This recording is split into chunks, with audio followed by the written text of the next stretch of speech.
Hello, today in my writing process playlist I'm going to discuss how I outline different threads, and in my case my anamnesis threads, and I'll explain what that means in a minute. But in this case I don't make a typical outline. There's sort of two ways you can do this. You can do it with mind mapping, or you could also use a Venn diagram if you're trying to kind of compare two plot threads and trying to unify them in some way, or comparing and contrasting them. I'm going to use a mind map for this. Actually, I'm going to make several mind maps.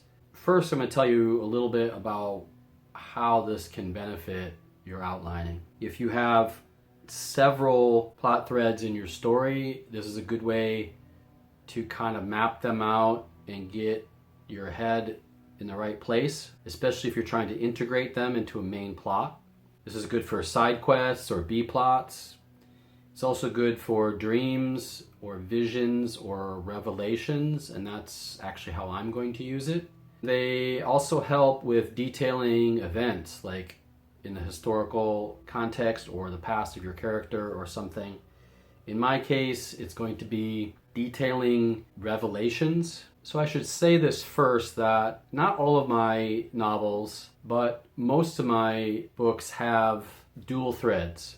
They might have the main narrative, and then there's kind of another thread that represents the kind of divine world or the mythic world. Usually I take these two threads and I have them kind of bounce off each other. In my first novel, there was a main narrative, which was a kind of semi-autobiographical, kind of philosophical stream of consciousness thing. That was like the main story, but there was also this secondary narrative that kind of informed or influenced or harmonized with the first narrative. And this was kind of it was almost more like folklore or kind of mythic, dreamlike, kind of visionary. When I had the two threads, they kind of cross-pollinated each other. So as the two threads went their own ways, they kind of informed what the other thread was saying or doing. What this did is it brought the reader different levels of understanding from both sides, kind of. So in the more straightforward narrative, these mythic sort of stories brought a more abstract nature into the main thread, and then the main thread made you see these other mythic stories in a different context, because they would often reflect each other in terms of rational and irrational. What I'm doing with this book, it's a bit different because this one is not semi-autobiographical, although I think all books have some autobiographical elements in them.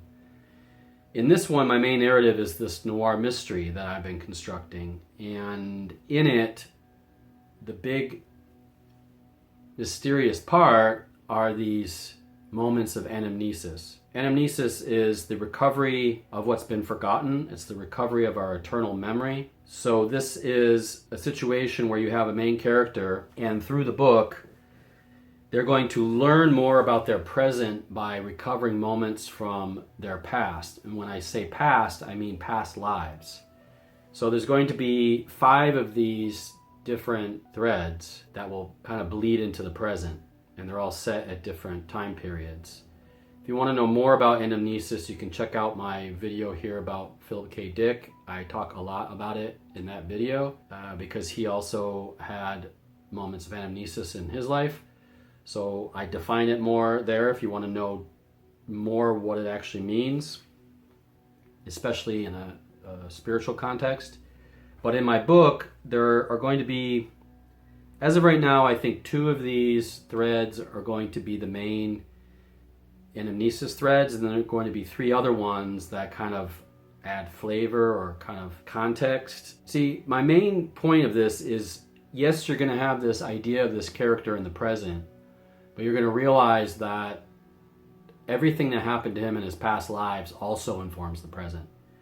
So I feel like that's a very difficult thing to do in terms of a plot. I have to figure out with precision where these things kind of fit in. And I don't think the best way to do this is to just write an outline. I actually think it's better to examine these things as a whole first and then kind of throw them in where necessary. So I'm not exactly sure where they fit yet in the grand timeline. So these threads are going to be a little bit more amorphous, a little bit more ambiguous. There might be included as whole chapters, especially the two primary threads that weave through this. Some of them might just be paragraphs at certain points or even single lines. It's sort of meant to show that this character's grasp on present day reality is kind of slipping and these things are kind of invading his present. So there's really no way for me to talk about this without some minor spoilers. So I'm just warning you, there are spoilers ahead for at least one of these threads. And I'm going to choose one of the ones that isn't quite as important. So this is actually based off of a actual past life regression that I went through.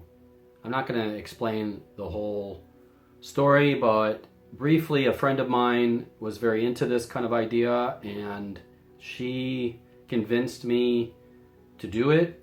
And, you know, I know a lot about meditation and trance and things, so it wasn't my first time to go kind of deep, if that makes sense. But once we did it, I went deeper than I intended to go.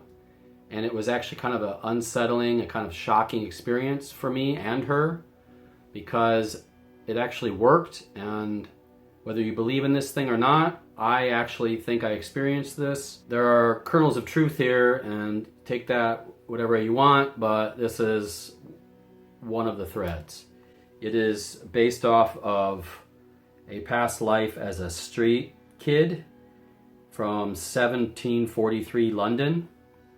And as you can see here, I mind mapped it out. All the things I could remember. Once I had the things I could remember, which wasn't actually a lot, I did some research and found an exact time to set it in, details of that time.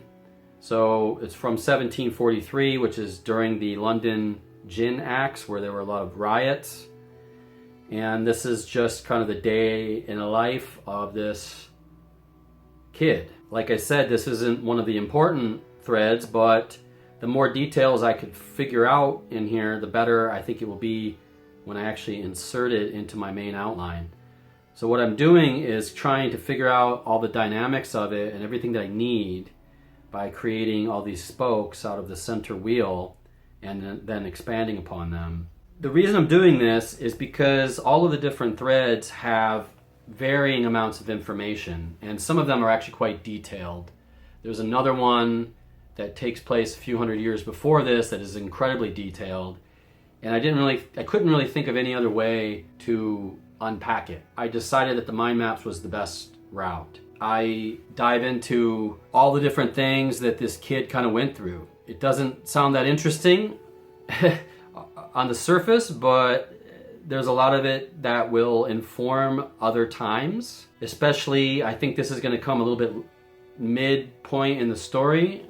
So you're going to realize that this kid was also someone else in the past. And maybe things they did in the past are kind of welling up or repeating themselves in this child's present, which will go on to inform my protagonist's present. With some of the other ones, I had to go into other characters that are relevant in their stories, and you know, one of them takes place over one day, but it's kind of a chaotic day, and then a different one takes place over several days, which is this kind of ordeal this person is going through. And then a different one is just this afternoon and evening, and you sort of seeing the background of this character that really informs the entire plot of the protagonist's time. So I'm using these not only to define my protagonist more, but also to give context into what is happening in the present day. That probably doesn't make much sense right now as I'm explaining it. In my head it makes less sense because I know the plot and I know all these different times, so I know that I can bring in details from 1,000 years ago that actually inform my present story. So it's just a way to bring those things in without having to actually talk about them in the present story. So I'm kind of killing two birds with one stone in that regard. So I'm going to be starting the main outline. It's not the final one. I will do several drafts of it, but this is going to be the main outline. I'm starting it this week. And I'm going to use these mind maps to kind of pepper in the details. But having these, they're all going to be like PDFs. I'm going to be able to look at them and know, okay, well, I need this here, I need that there. It's just going to help me with that process a lot. So I'm making these so I can better understand how they relate to the main story, or how some of these characters will reappear in different forms. I will explain more about it when I talk about my main outline, but that's about it for this. There'll be a few weeks where I won't be posting. I'm going to try to focus mainly on the outline, and I think I'm going to need all the time I can get to do that. But once I have a chunk of that finished, I will resume the videos. I will explain the first draft of the outline in my first draft video. So that's all I have. Take care, have a good day.